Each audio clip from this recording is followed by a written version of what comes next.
RRR triple R regional ring రోడ్డుని Congress government చాలా ప్రతిష్టాత్మకంగా తీసుకుంది. ఈ రోడ్ల డెవలప్మెంట్ని 2 భాగాలుగా విభజించింది. దీని గురించే ఇప్పుడు డీటెయిల్డ్గా మనం మాట్లాడుకోబోతున్నాం. మీరు చూడొచ్చు, ఒక్కసారి ఈ ఇమేజ్ని చూపిస్తాను. ఆ బ్లూ కలర్లో ఉన్నదంతా ORR ఉత్తర భాగం అండ్ ఈ ఎల్లో కలర్లో ఉన్నదంతా కూడా ORR దక్షిణ భాగం. రెడ్ కలర్లో కనిపిస్తున్నది సౌత్ సైడ్ అలైన్మెంట్. ఈ ఎల్లో మీద మీరు చూడొస్తున్నారు. ఈ సౌత్ సైడ్ అలైన్మెంట్ ఇంతకుముందు డిఫరెంట్గా ఉండేది. ఇప్పుడు దాన్ని కొంచెం చేంజ్ చేశారు స్లైట్గా, కానీ అది ఇంకా ఫైనల్ కాలేదు. ఇది ఒక జస్ట్ ప్రపోజల్ మాత్రమే అని చెప్పి తెలుస్తుంది. ప్రాథమికంగా రూపొందించిన మ్యాప్ ప్రకారం ఈ దక్షిణ భాగం నల్గొండ జిల్లాలోని చౌటుప్పల్ దగ్గర స్టార్ట్ అయ్యి ఆ తర్వాత సంగారెడ్డి జిల్లాలోని ఉత్తర భాగం రహదారి దగ్గర ఇది కలుస్తుంది. సో ఈ సెకండ్ హాఫ్ ఈ కింద మీరు చూడొచ్చు, దానికి అనుసంధానం కాబోతోంది. మ్యాప్ 2లో మీకు ఇంకా కాస్త డీటెయిల్గా చూపిస్తాను. చౌటుప్పల్, సారంపేట తాండా, కుర్మేడు, ఆమనగల్, రాయికల్,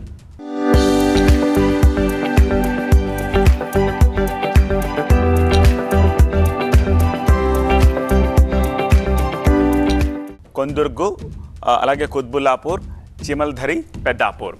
సో ఇట్లా ఈ అలైన్మెంట్ వెళ్ళబోతుంది. మ్యాప్ 3 కూడా ఒకసారి చూపిస్తాను. మ్యాప్ 3లో ఇంతకుముందు national highway authority of India propose చేసిన సౌత్ సైడ్ అలైన్మెంట్కి సంబంధించిన డేటా ఇది. వాళ్ళు ఇచ్చిన డేటా ప్రకారం అయితే దాని పొడవు రైట్ ఫ్రమ్ చౌటుప్పల్ నుంచి సంగారెడ్డి దాకా 189 కిలోమీటర్లు.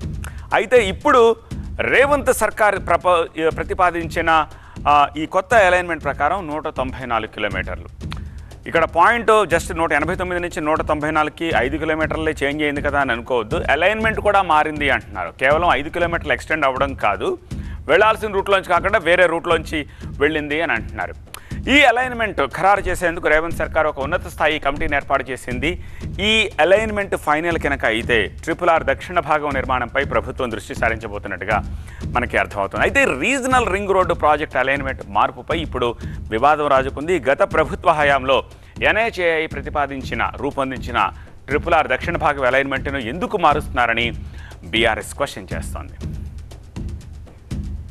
ఈ భారీ మార్పులకు national highway authority of India అంగీకరిస్తుందా? ఒకవేళ అంగీకరించకపోతే అప్పుడు కేంద్రం నుంచి తెలంగాణకు రావాల్సిన 12,500 కోట్లను నష్టపోవాల్సి వస్తుందని అంటున్నారు బీఆర్ఎస్. అయితే ఫ్యూచర్ సిటీకి బాటలు వేస్తున్నామని అధికార పార్టీ చెప్తుంటే స్వప్రయోజనాల కోసమే ఈ అలైన్మెంట్ మార్పు అని బీఆర్ఎస్ ఆరోపిస్తోంది. కాంగ్రెస్ నేతల భూముల రేట్లు పెరిగేందుకే రీజనల్ రింగ్ రోడ్ అలైన్మెంట్లో మార్పులు చేశారని ఆరోపించారు మాజీ మంత్రి ప్రశాంత్ రెడ్డి. అలైన్మెంట్ మార్పుపై CBI విచారణ చేపట్టాలంటున్నారు ఆయన. అయితే దీనికి కౌంటర్ ఇచ్చారు ఎంపీ మల్లు రవి. ఈ ఇద్దరు ఏమన్నారు డైలాగ్ వార్లో చూద్దాం. కేంద్ర ప్రభుత్వం ఈ ప్రాజెక్టు టేకప్ చేయకపోయినా సరే, వాళ్ళు 12,500 కోట్లు ఇవ్వకపోయినా సరే, తెలంగాణ రాష్ట్రం 12,500 కోట్లు నష్టపోయినా సరే, రోడ్డు మాత్రం మా భూముల గుండాలనే పోవాలి. అలైన్మెంటు మార్చవలసిందే. ఒకవేళ వాళ్ళు ఇవ్వకపోతే వరల్డ్ బ్యాంక్ దగ్గర అప్పు చేసైనా సరే మనమే టేకప్ చేద్దాం, రాష్ట్ర ప్రభుత్వమే టేకప్ చేద్దాం, కానీ రోడ్డు మాత్రం మా భూముల గుండానే పోవాలి, మా భూముల ధరలు పెరగాలి.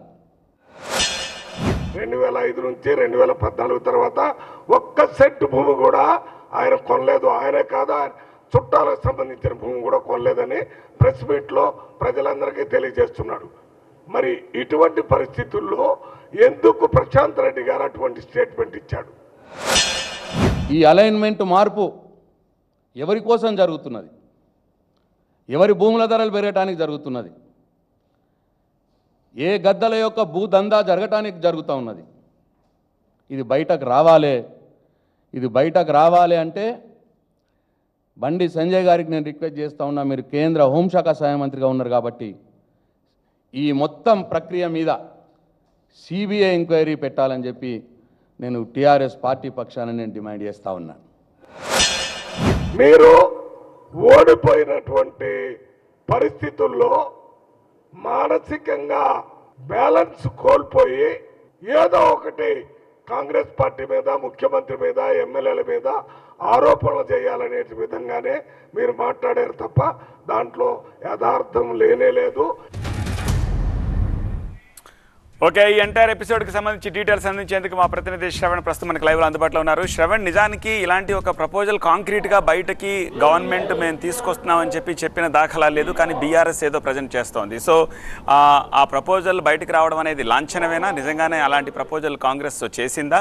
నిజంగా ఆ ప్రపోజల్ చేస్తే కేంద్ర ప్రభుత్వం పర్మిషన్ అధికారం లేకుండానే దాన్ని తీసుకొచ్చే అవకాశం ఉంటుంది? ఎందుకంటే కేంద్రం నుంచి RRRకి వేల కోట్ల రూపాయలు ఫండ్స్ వస్తే కానీ అక్విజిషన్ కానీ లేకపోతే నిర్మాణం కానీ చేపట్టే పరిస్థితి ఉండదు కదా. అవును, ఈ రీజనల్ రింగ్ రోడ్ ఏదైతే ఉందో రీజనల్ రింగ్ రోడ్డుని మొత్తంగా 2 భాగాలుగా చూసుకుంటే, అంటే సౌత్ పార్టు నార్త్ పార్టు, ఈ 2 భాగాలుగా మాత్రము నార్త్ పార్టుకు సంబంధించిన ఏదైతే ఉందో దానికి సంబంధించి కేంద్ర ప్రభుత్వం దీనికి ల్యాండ్ అక్విజిషన్కి సంబంధించిన అన్ని క్లియరెన్సులు 90% క్లియరెన్సులు జరిగిపోయాయి. దానికి సంబంధించిన 90% క్లియరెన్సులు జరిగిపోయింది కాబట్టి దానికి సంబంధించిన రీజనల్ రింగ్ రోడ్ పార్ట్ కన్స్ట్రక్షన్కి కేంద్ర ప్రభుత్వం ఆల్మోస్ట్ సిద్ధంగా ఉంది.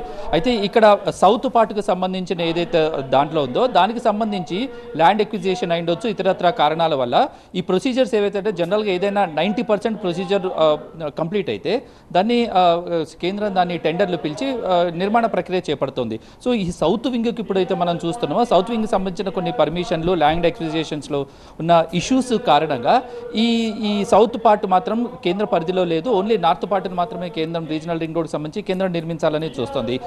ఇందులో భాగంగానే సౌత్ పార్ట్కి సంబంధించిన రీజనల్ రింగ్ రోడ్ ఏరియాని మొత్తం రాష్ట్ర ప్రభుత్వమే దాన్ని భరించి ఖర్చును భరించి నిర్మాణం చేపడితే ఎలా ఉంటుందనేది ఇటు ప్రస్తుతం రాష్ట్ర ప్రభుత్వం నుంచి ఆలోచిస్తున్న ఒక అంశంగా తెలుస్తుంది. మొత్తం 12,500 కోట్ల రూపాయల్లో 10,000 కోట్ల రూపాయలు చేసి కన్స్ట్రక్షన్స్కి జరిపితే 2,500 కోట్లు ల్యాండ్ ఎక్విజిషన్కి సంబంధించిన ఖర్చు అవుతుంది. సో ఈ సౌత్ పార్ట్కి సంబంధించిన అంశంలోనే అలైన్మెంట్లో కొన్ని మార్పులు చేశారు. వాళ్ళ వర్గాలకి లాభం చేకూర్చే విధంగానే వాళ్ళు ఇదంతా చేశారన్న ఉద్దేశంతో ఇప్పుడు పొలిటికల్గా నడుస్తుంది. దీనికి సంబంధించిన రూట్ మ్యాప్ కానీ సంబంధించిన మిగతా అంశాలు వస్తాయా, వాస్తవమా అవాస్తవం అనేది అయితే ప్రభుత్వం నుంచి ఎటువంటి కాంక్రీట్ సమాధానం లేదు. ఫర్దర్గా దీని మీద ఈ చర్చలు జరిగిన అంశంలో ఈ సౌత్ పార్ట్కి సంబంధించిన ఏమైనా అలైన్మెంట్లు జరిగాయా, నిజంలో అందులో ఏ ఉద్దేశంతో జరిగితే అనే విషయాలు మాత్రం భవిష్యత్తులో తేలాల్సి ఉంది.